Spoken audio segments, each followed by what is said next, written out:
Bunge la Jamhuri ya Muungano wa Tanzania ndio chombo ambacho kinapitisha na kuipanga bajeti.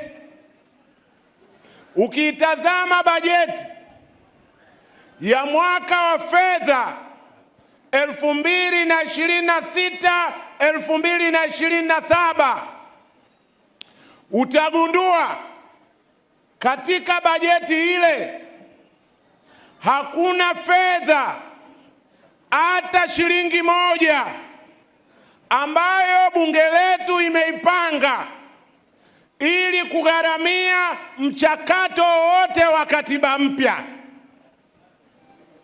Maana yake ni kwamba katika mwaka wa fedha 26-27 CCM wanataka upite hivi hivi bila kufanya jambo lolote la katiba mpya.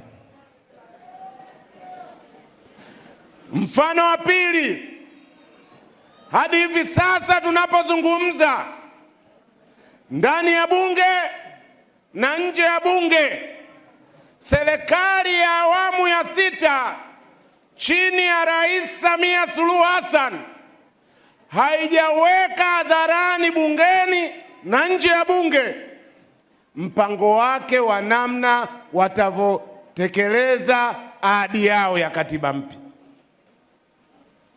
Haya mawili ndani ya bunge yanakupa jibu kwamba CCM hawana nia ya dhati ya kutuletea katiba mpya. Kwa hiyo ujumbe wangu kwa vijana wa ACT Wazalendo, kwa vile CCM na serikali yake hawako tayari kutuletea katiba mpya, sisi tunao wajibu wa kuwalazimisha kupambana nao ili wakubali matakwa ya umma ya kuleta katiba mpya. Tusidanganyike na maneno yao ya kwamba katiba mpya ipo kwenye ilani yao. Tusidanganyike na hotuba zao. Haya ni maneno ya kupoteza muda tu.